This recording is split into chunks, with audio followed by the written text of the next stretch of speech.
Hello again everyone and welcome back. If you are new here, my name is Crystal, nice to meet you. In today's video I am going to just be showing basic foundation application. Pretty straightforward, but it has been requested, so I figured why not. For this I'm just going to use my daily foundation that I've been using lately in the past, I'd say month I've been using this.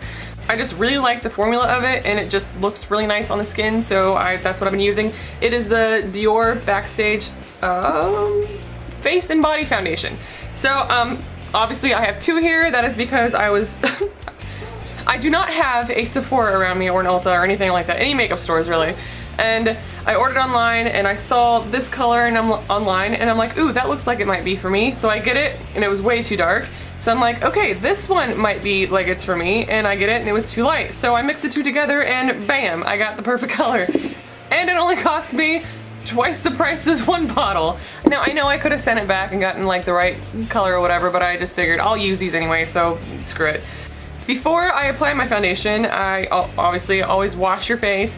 I like to exfoliate, and then I use a hyaluronic acid serum, and then I use my moisturizer, my eye moisturizer, and then I'm ready to apply my foundation. So yeah, I put a lot of stuff on my face, but I have dry-ish skin. It's not super dry, but it, like, if I don't put anything on there, it just feels really tight and it's uncomfortable. So anyway, so I did all that already. I got my foundation, and if I was doing this to somebody else, I would apply it on the back of my hand and mix the shades to the appropriate shade that I needed, and then like verify that it's their actual skin tone color, and then I would use the sponge and apply, or a brush, usually a sponge. I have my beauty blender. It is dirty because I used it this morning and I didn't want to clean it because I'm just gonna put more foundation on my face again right now. So I start by, this is gonna look very generic by the way, just so you know. I open it up and I put, better get a mirror. I guesstimate and just put, you know, a glob on there, and then I use approximately an equal amount of this. By the way, these colors are 3.5N and 2.5N. And then put about the same amount of the darker shade. And then I take my damp beauty blender. I do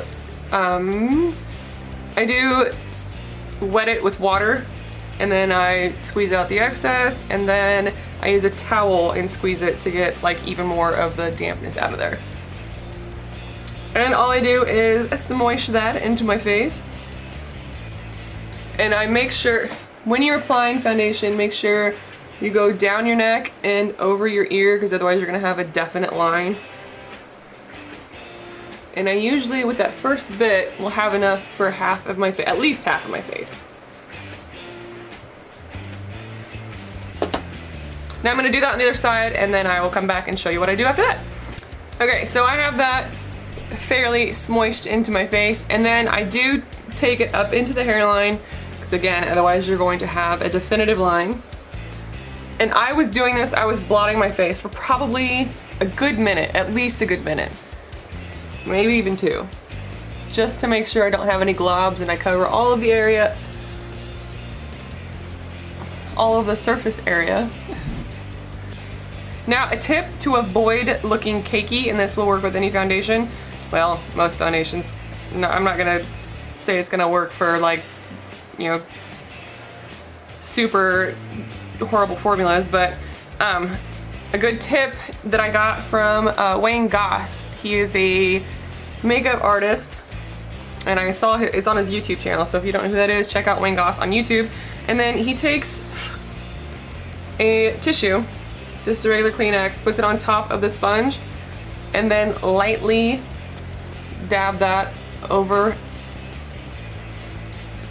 your face. And this just kind of picks up any excess foundation that doesn't really need to be there, because obviously it should have settled in and on your skin. Now again, I'm not pushing super hard, and you will see on the cloth, or on the tissue when I take it off there, it's not taking off a whole lot of makeup, just that extra that it doesn't need to be on there. That's what it took off, but that's all it's needed. If you don't have a tissue, I also just use like the clean side of my beauty blender, and it will do pretty much the same thing. and pick up any extra makeup that doesn't really serve a purpose on your face. Alright, after that, you move to concealer. And for concealer, I used to use the Tarte Creaseless, what is it? Just Tarte Creaseless Concealer? I don't know. Tarte Creaseless Concealer. But I have since gotten the Jeffree Star Magic Star Concealer, and I love this stuff. If you haven't seen my video on it, go check it out. It is already posted. And I will just take, for the under eye, again, get my mirror, and just this stuff, seriously, a little goes a long way. It looks like there's a lot there, but it's a light layer. And then I take a clean beauty blender. Do not use the same one that uses your foundation because it will mix formulas. And just blot that baby, or smush it underneath your eye.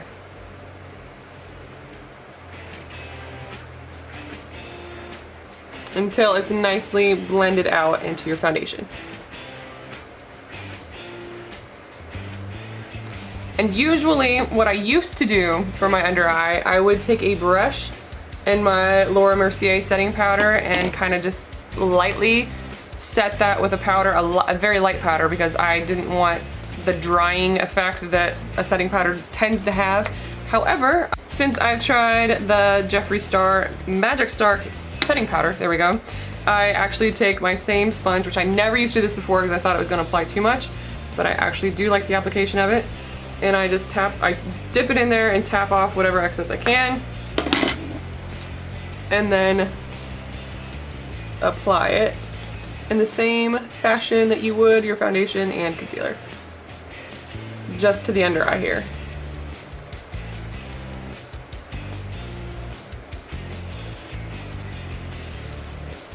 And that really does give, this stuff is amazing. It really does just give a nice, smooth finish under the eye. I hope you guys can see that. Just to give you a reference, okay, well there, that one only has a little bit foundation. This one has the concealer and setting powder, obviously. And for reference, I am going to be 35 in a few weeks, so if that's not magical for my age, not me personally, but this product making my under eye look like that, I don't know what is. Alright, I'm gonna repeat that on the other side and then I'll come back. Little note, now that that is done, you might notice I didn't put anything on my lids. That is because after my face is done, well, usually before my face is done, well, depends on what eye look I'm going for. I'm drab. Anyway, I will put concealer on my lids to do my eye makeup, so I don't put anything down right now, obviously, before I'm gonna put my eye makeup on, because then that'll be a whole process on its own. And this is just focusing on the face today. So for the face, I will now take the setting powder that I just actually, take that back. The setting powder that I just used under my eyes was Fair, and the one that I will use for my face is beige, since I want my eyes to be a little more bright than the rest of my face.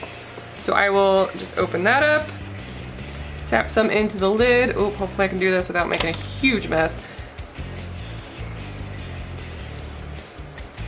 Tap some into the lid, and then I will take the only brush that I have in here right now, which is the JS one. It's a Jeffree Star face brush. And then I will just dip it in a little bit of product, tap off, let me use the other thing, tap off the excess. I don't know if you can see that powder flying.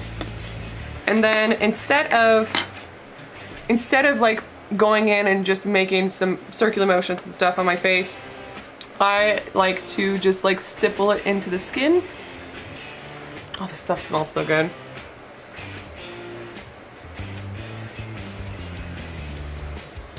So again, I just kind of like press it into the skin with the brush. And then once it's set, I will take it and use those motions to brush any excess off my face.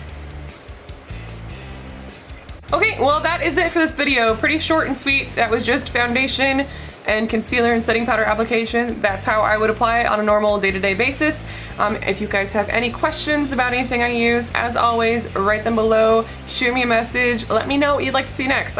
I like receiving requests from you guys and doing these because then I feel like I'm actually doing something that people will want to pay attention to, like helping, you know, beginner makeup basically. Because I don't consider myself like an advanced makeup artist by any means, but I do I do like to help people with like the basic makeup skills, which is what the point of this whole thing is. So yeah, if you guys have any recommendations or requests or any other comments or questions, again, just write them below. So until next time, I'll see you later. Bye!